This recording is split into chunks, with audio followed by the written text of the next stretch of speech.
पिछले कुछ दशकों ने सिद्ध किया है कि क्लाइमेट चेंज के प्रकोप से कोई भी अछूता नहीं है। ये एप्लीकेशन सोलर प्रोजेक्ट्स का लोकेशन डिसाइड करने में उपयोगी होगा। ग्लासगो का ये मंच पीएम मोदी के इस ऐलान से बेहद खास हो गया। जलवायु परिवर्तन के जिस खतरे से पूरी दुनिया सहमी हुई है, भारत ने उससे निपटने का एक बड़ा रास्ता दिखाया है। पहली बार भारत ने न सिर्फ कार्बन उत्सर्जन पर काबू करने का ठोस वायदा किया है, बल्कि डेडलाइन भी बता दी है। ग्लासगो के जलवायु सम्मेलन में भारत ने दुनिया को 5 अमृत तत्व बताए। चुनौती सिर्फ इतनी है कि सौर ऊर्जा दिन में ही उपलब्ध है और मौसम पर भी निर्भर है।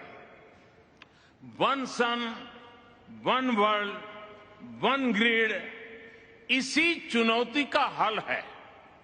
एक वर्ल्ड वाइड ग्रिड से क्लीन एनर्जी हर जगह हर समय मिल पाएगी। इससे स्टोरेज की आवश्यकता भी कम होगी और सोलर प्रोजेक्ट्स की वायबिलिटी भी बढ़ेगी। इस रचनात्मक पहल से कार्बन फुटप्रिंट और ऊर्जा की लागत को तो कम होगी ही, अलग अलग क्षेत्रों और देशों के बीच सहयोग का एक नया मार्ग भी खुलेगा। मुझे पूरा विश्वास है कि वन सन, वन वर्ल्ड, वन ग्रिड और ग्रीन ग्रिड इनिशिएटिव के सामंजस्य से एक संयुक्त और सुदृढ़ वैश्विक ग्रिड का विकास हो पाएगा। जब पीएम मोदी के इस भाषण को 120 से ज्यादा विश्व नेताओं ने बड़े ही गौर से सुना, पीएम मोदी ने दुनिया को पूरी मजबूती से भारत के 5 लक्ष्य बताए।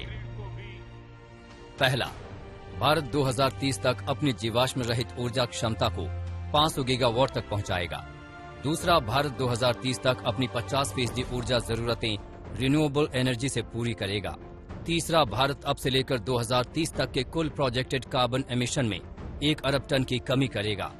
चौथा, 2030 तक भारत अपनी अर्थव्यवस्था की कार्बन इंटेंसिटी को 45% से भी कम करेगा। और पांचवां, वर्ष 2070 तक भारत नेट जीरो का लक्ष्य हासिल कर लेगा।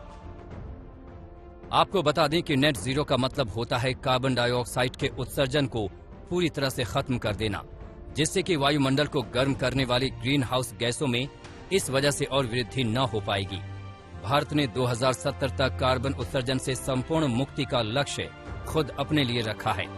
लेकिन सवाल इस पर भी उठ रहे हैं कि आखिर इतना लंबा वक्त क्यों? दुनिया के विकसित देश ने अपनी डेडलाइन छोटी रखी है। भारत दुनिया का तीसरा सबसे बड़ा कार्बन उत्सर्जक देश है। पहले नंबर पर चीन है, फिर अमेरिका। यूरोपीय संघ को एक साथ लेने पर भारत की गिनती चौथे नंबर पर होती है। चीन ने 2060 तक इस लक्ष्य को हासिल करने का ऐलान किया है। अमेरिका और यूरोपीय संघ इसे 2050 तक हासिल कर लेना चाहते हैं। लेकिन ये तस्वीर का सिर्फ एक हिस्सा है। हकीकत यह है कि जनसंख्या के हिसाब से भारत की स्थिति कहीं ज्यादा बेहतर कही जाएगी। जनसंख्या के हिसाब से भारत का प्रति व्यक्ति उत्सर्जन दुनिया के अमीर देशों के मुकाबले काफी कम है। 2019 में भारत ने प्रति व्यक्ति के हिसाब से 1.9 टन उत्सर्जन किया था। वहीं अमेरिका के लिए ये आंकड़ा 15.5 टन और रूस के लिए 12.5 टन था। भारत का औद्योगिक सेक्टर कोयला और तेल के इस्तेमाल पर काफी ज्यादा निर्भर है। एक आगे बढ़ते मुल्क के लिए एकदम से अपनी दिशा मोड़ लेना आसान नहीं होगा। और ये भी सच है कि कार्बन उत्सर्जन के खतरे में दुनिया को अमीर देशों ने ही झोंका है। चीन और रूस तो इस सम्मेलन में आना तक जरूरी नहीं समझा। बावजूद इसके भारत अपने अंतर्राष्ट्रीय जिम्मेदारियों को बखूबी समझ रहा है। आज तक ब्यूरो।